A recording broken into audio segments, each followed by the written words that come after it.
ஒரு ஃபேமிலியில் ஒய்ஃப் அவங்களுடைய அப்பா அம்மா கிட்ட ஹஸ்பண்டை பற்றி கம்ப்ளைண்ட் பண்ணுறாங்க. அவங்க என்ன சொல்கிறாங்கன்னா, ஹஸ்பண்ட் என்ன அடிக்கிறாரு, இஸ் ஃபிசிக்கலி அப்யூசிங் மீ, அப்புறம் என்னோட பவுண்ட்ரிஸ் எல்லாத்தையும் வயலேட் பண்ணுறாங்க, ரெஸ்பெக்ட்ஃபுல்லாக இருக்கிறதில்ல அப்படின்னு சொல்கிறாங்க. அந்த ஃபேமிலி மெம்பர்ஸும், அதாவது அப்பா அம்மா, அவங்க என்ன சொல்கிறாங்கன்னா, ஹஸ்பண்ட்ஸ்னால் அப்படி தான் இருப்பாங்க, அவங்களுக்கு இருக்கிற டென்ஷனை காட்டுவாங்க, நம்ம கொஞ்சம் அனுசரித்து போகணும், டைமில் எல்லாம் சரியாயிடும், why don't you forgive him அப்படின்னு சொல்லி திருப்பி அவங்க வீட்டுக்கே அனுப்புகிறாங்க. This is called forced forgiveness. Forced ஃபர்கிவ்னஸில் நிறைய பிரச்சனைகள் இருக்குது. இப்போ பார்க்கலாம்.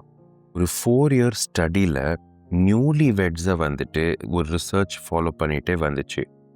இவங்க என்ன கவனிச்சிருக்காங்கன்னா, when one partner forgives the other person and says, okay, I'll let it go, பரவாயில்ல, இந்த மாதிரி பண்ணும்போது it gives the other partner license to offend again.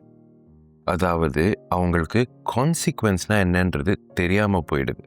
அந்த கான்சிக்வன்ஸ் என்னன்றது தெரியாமல் போகிறதுனால அவங்களுக்கு அவங்களோட கேரக்டரையும் பிஹேவியரையும் மாற்றிக்கிறதுக்கான இன்சென்டிவ் இல்லாமல் போயிடுது. இன் அ வே, நீங்கள் ஐ ஃபர்கிவ் யூ அப்படின்னு இன்னொருத்தவங்களை ஃபுல்லாக ஃபர்கிவ் பண்ணுறேன்னு சொல்கிறீங்கன்னா, you are building up the remorse, what to do அப்படின்னு. அவங்க இன்னொருத்தங்க என்ன பண்ணுறாங்க, சரி I can get away with this another time as well அப்படின்னு சொல்லிட்டு அவங்க பண்ணுறதை தான் திருப்பி பண்ணிட்டு போகிறாங்க, மாற போகிறதில்ல. இன்ஃபேக்ட் நீங்கள் அவங்களுடைய பிஹேவியரை ஃபர்கிவ் பண்ணிகிட்டே வந்தீங்கன்னா over a period of time அது இன்னும் மோசமாகிறதுக்கும் வாய்ப்புகள் இருக்குது. And you will eventually be used more like a punching bag.